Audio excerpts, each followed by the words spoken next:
Rewind, we do every Wednesday here on Movie Talk. This is the part of the show where we look back at films that are turning 10 years old this week and turning 20 years old this week. And this, of course, brought to you by our good friends at AMC Theaters. So let's get started. First of all, turning 10 years old this week, no other movie wanted to open against it. The juggernaut known as The Dukes of Hazzard.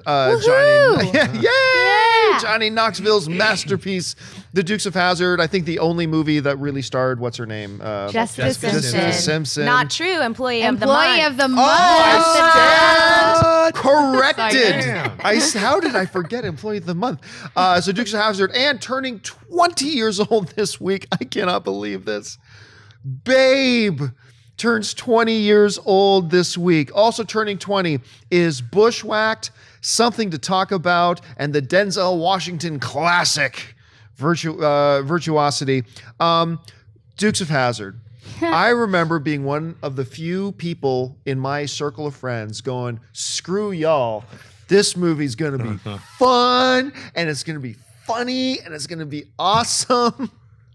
It was so bad. It was so bad. Like I just couldn't believe it. I just absolutely, what it should have been, what that Dukes of Hazzard movie should have been was what 21 Jump Street ended up being.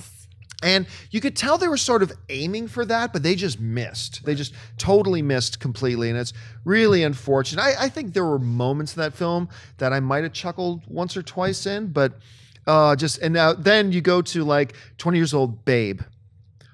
One of the all-time special movies. Just movies if you just want to watch a movie with family and just feel great and have your strings pulled on, Babe is that movie. We were joking around in the pre-production meeting about James Cromwell, who plays the farmer.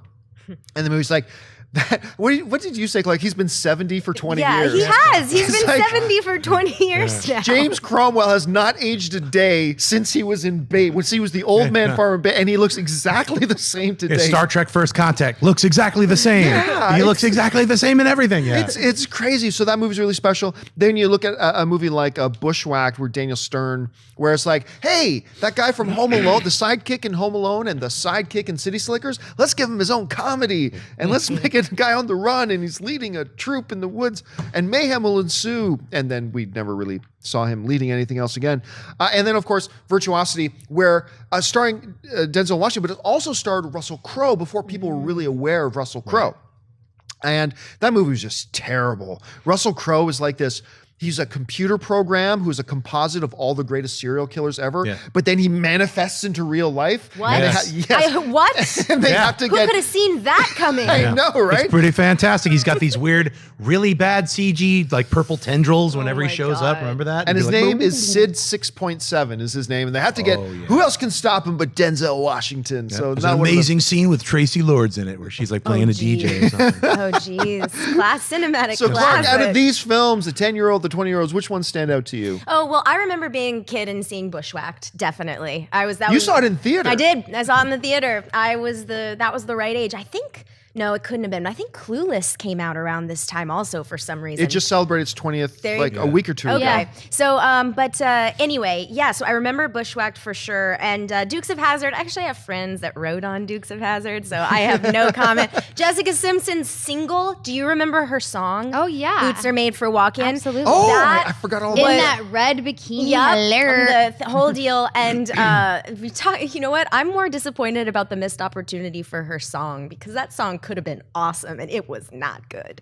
So you could always listen to the Nancy Sinatra original, which is amazing. And I do like all of the time. And you should always listen to that one. But yeah, I remember Dukes of Hazzard as well. I like Johnny Knoxville. I can't help it. And I like Sean William Scott too, but don't love that movie. Which one of these stand out to you, Schnapp? Well, for me, Virtuosity, I remember seeing that, and I was like, super nerding out. It's going to be about the computer, whatever, being super geeky, and being ultimately somewhat disappointed by it. They had a couple cool action sequences, but it was really dumb. It was really stupid. And it's like we were talking about this, me and Dennis were talking about, it's like The Net was a little bit smarter, but it still had that, I'm on a computer, but at least it didn't have that swordfish, Swordfish. Swordfish, I love. Totally cracked the code. Can we talk about swordfish for a minute? It's like that kind of weird, he's a hacker. Oh, God, that kind of thing. That had this element to it.